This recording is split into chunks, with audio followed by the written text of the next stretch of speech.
우리에게 주신 하나님의 말씀 사무엘상 1장 1절에서 18절까지 말씀입니다. 오늘부터 사무엘상 말씀을 함께 묵상할 텐데요.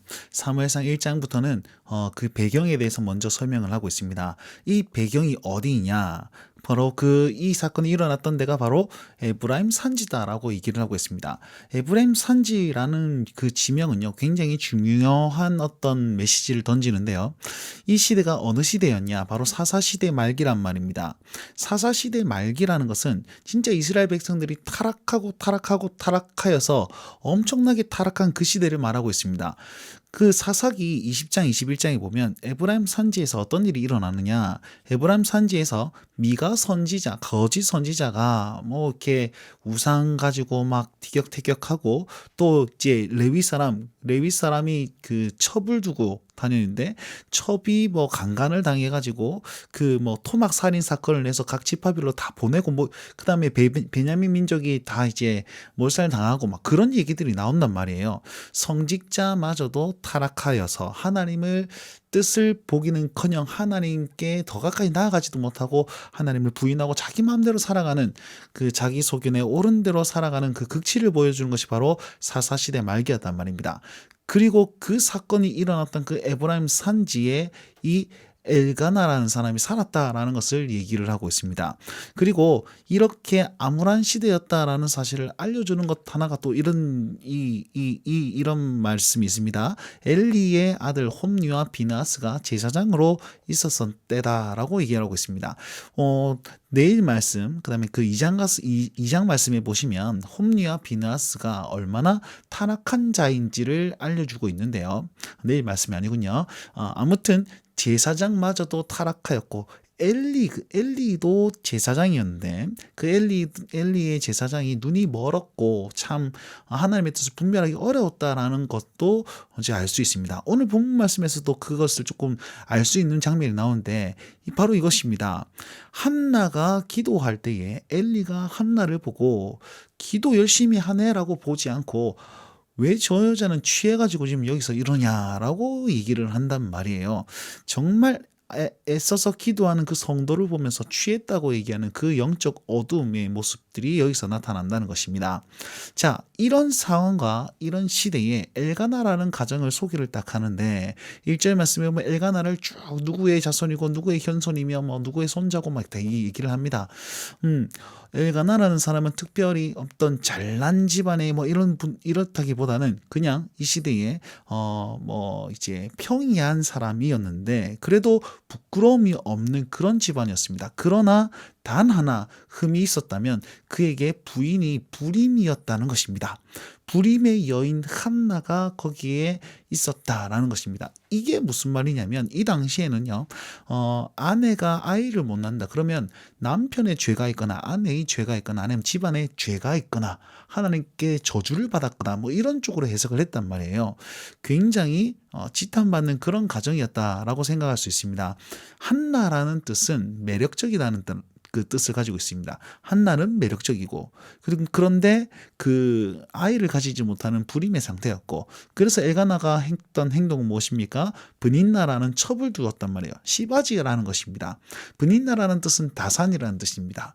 그래서 결국은 매력적인 어떤 아내가 있음에도 불구하고 이제 다산이라는 그런 사람들, 그런 여인을 데려와서 아이를 낳을 수밖에 없는 엘가나의 상황, 이것을 얘기하고 있습니다. 그러면 왜 이런 불임의 여인 한나를 소개하는 것일까요? 바로 이 말씀을 보시면 됩니다.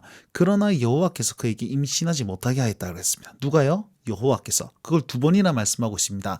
여호와께서 그에게 임신하지 못하게 하심으로. 이유가 무엇이겠습니까?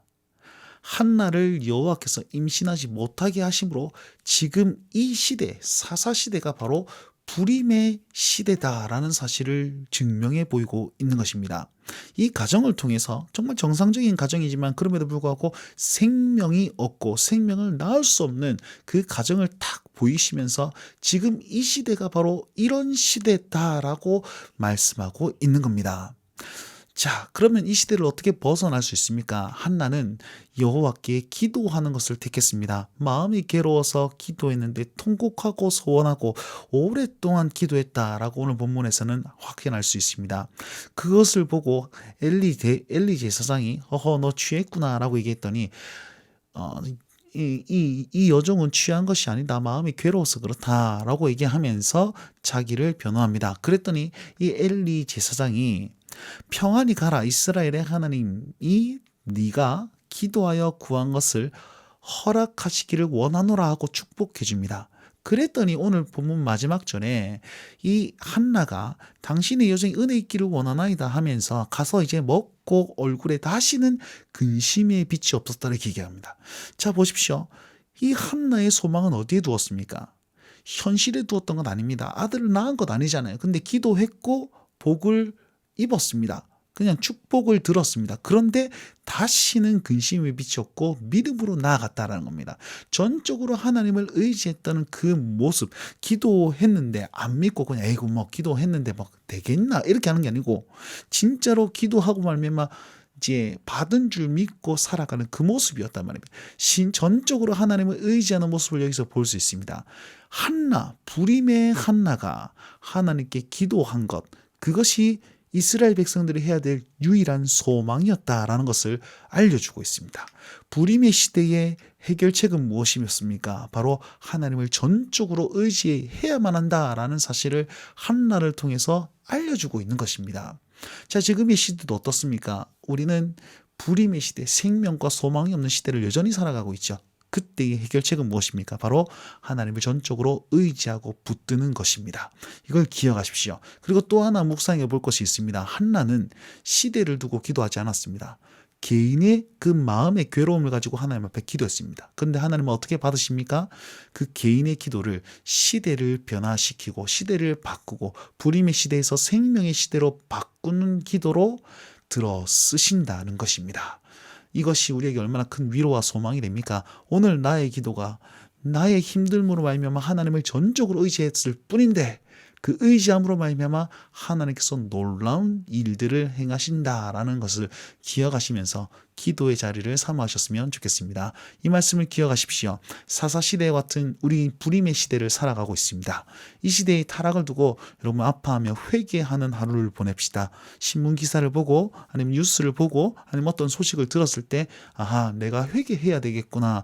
이 시대를 품어야 되겠구나. 그렇게 생각하시고 사시길 바라고요. 두 번째는 한나의 기도를 통해 생명의 시대로 바꾸시는 그 하나님을 의지하면서 여전히 기도의 자리를 사모하며 나아가십시다. 그 기도의 자리를 사모할 때 하나님의 사람이 기도할 때 주께서 일하시고 주께서 일하심으로 말미암아 우리 삶의 소망의 다른 사람들도 소망의 시대를 살 수 있는 그날이 올 것이다 라고 여러분 믿으시고 기도하시는 오늘 하루가 되셨으면 좋겠습니다. 오늘 이 말씀 붙들고 주님과 함께 동행하실 수 있는 모든 성도님들과 운동원들 되십시오. 오늘도 주님과 함께 하시길 바랍니다. 날마다 주님과